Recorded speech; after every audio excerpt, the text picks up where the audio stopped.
Looking to grow your follower count on Instagram while also increasing your profit? You may be surprised that your growth on Instagram has just as much to do with what happens before you post as it does with the post itself. My mom and I have built a 7-figure global brand on social media with a relatively small following, and by posting just 1 time a day. And in this video, I am sharing 8 simple steps that, if followed, will allow you to work smarter on Instagram, posting less while profiting more. My name is Jordan Maley. I'm the co-founder of the Global Freedom Community alongside my mom and business partner, Kathy Schneider. Together, we help female entrepreneurs create laptop lifestyle using profitable habits and evergreen marketing strategies so you can create consistent revenue without stress and overwhelm. If you're new here, be sure and hit that subscribe button. We put out great new videos just like this one every single week on this channel, and I don't want you to miss the next free training we release. Raise your hand if you ever feel like you're posting on social media just for the sake of posting on social media. You're showing up, you're creating the content because it's what you've been told you must do if you want to grow your business online. And because you aren't getting the results you want, you start thinking the answer is more. More content, more engagement, more work. But what if I told you the answer isn't more? In fact, it's actually less. We say it often because it's so important. Slow down to grow faster. When you slow down and stop posting just for the sake of posting and start posting for profit, it's crazy how a little preparation can make a huge difference. Don't forget that taking time to plan is an action step. And in this video, I'm going to break down our 8-step checklist we use before we post so we can get more engagement, more followers, and more importantly, more leads and sales by posting less. Step number 1, do I have time?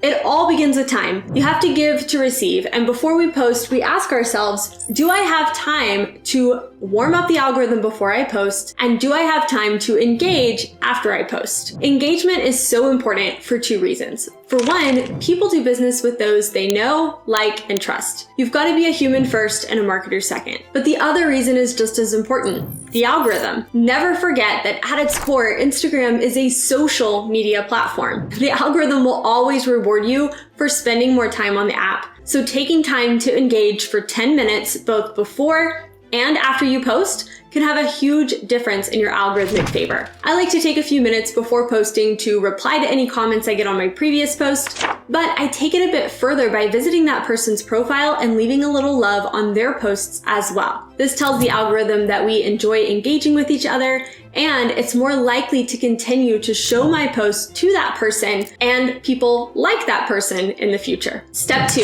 who am I speaking to?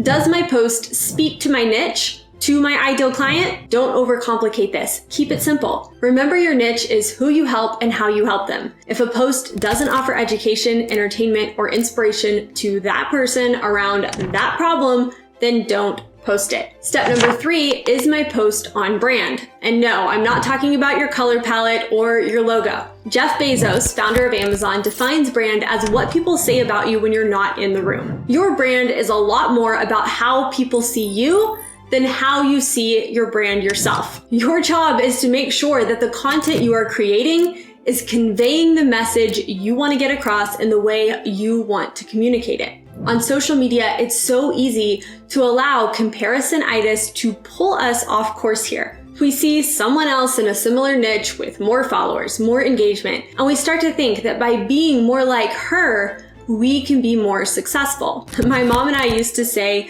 that we wanted to be the next Amy Porterfield, or the next Tanya Eliza, or the next Ray Higdon. But it wasn't until we started showing up as the best Jordan and Kathy that we could be that our brand really started to take on a shape and identity of its own. So before you post, ask, is this me, or am I trying to copy someone else? Step number 4, what is the purpose of my post? Is it to attract more followers, nurture trust with my existing followers, or is it to convert leads or sales for my business? Every single thing you post needs to hit at least one of these purposes. And if you want to dive deeper into exactly how to do this, along with some examples of each, then check out this video. I'll also link it below for you as well. I can't stress this enough, be intentional. Have a reason. Don't just post for the sake of posting. Have a purpose, because your intentions will drive your results. Step number 5, do I have a hook? There are several places within Instagram where we use hooks. A hook is a 1-sentence statement or question that hooks your audience's attention. It stops the scroll and keeps it stopped. If you are creating a reel, your hook needs to be the first piece of text that pops up on the screen, and it also needs to be visible on the cover photo of the reel. If you're creating a carousel, say something you made in Canva, the hook needs to be on the first slide. And no matter what kind of post you're creating, whether it's a reel, a carousel, or just a photo of yourself, you need to hook your audience's attention with the first sentence of your caption. A great hook will speak to the pain points your ideal client is experiencing and/or the solution they are seeking. Questions make great hooks because our brain is automatically wired to answer them, and your audience will want to discover the answer before scrolling on. Tip number 6. Am I speaking in a way that my ideal client will understand and appreciate?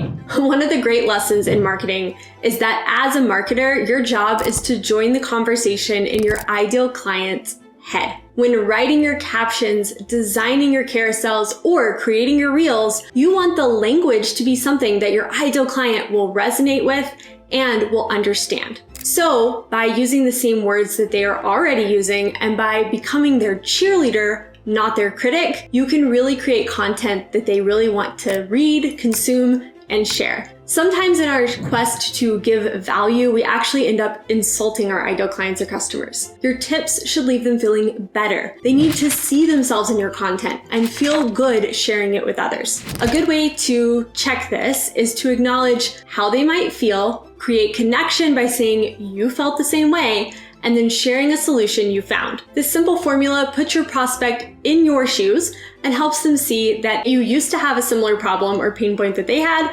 and that you can be a valuable resource in helping them find the solution. Tip number 7, did I proof my work? This would seem like a no-brainer, but I need to point it out because we're all human. We make typos. We think we put the word TOO, but then type out TO or TWO. It's a spelling mistake. If you notice after you posted it, please leave it. Don't delete it. But let this be a reminder to double check your work and pay attention to spell check alerts in whatever program you use to create your images and your captions. I like to proofread my posts out loud, especially if they have a longer caption, to make sure it makes sense. Sometimes I get to writing so fast that I leave out a sentence or I repeat myself. And a good rule in copywriting is that if it's not important to say, it's important not to say it. So in addition for looking for typos, look for sentences that aren't necessarily important to the story and delete them. If you can still get the point and emotion across without it, it needs to go. Finally, tip number 8, am I using relevant hashtags? The truth is, hashtags are becoming less and less important on Instagram. As the algorithm gets more sophisticated, we are finding that the posts we want to see often find us before we even go looking for them.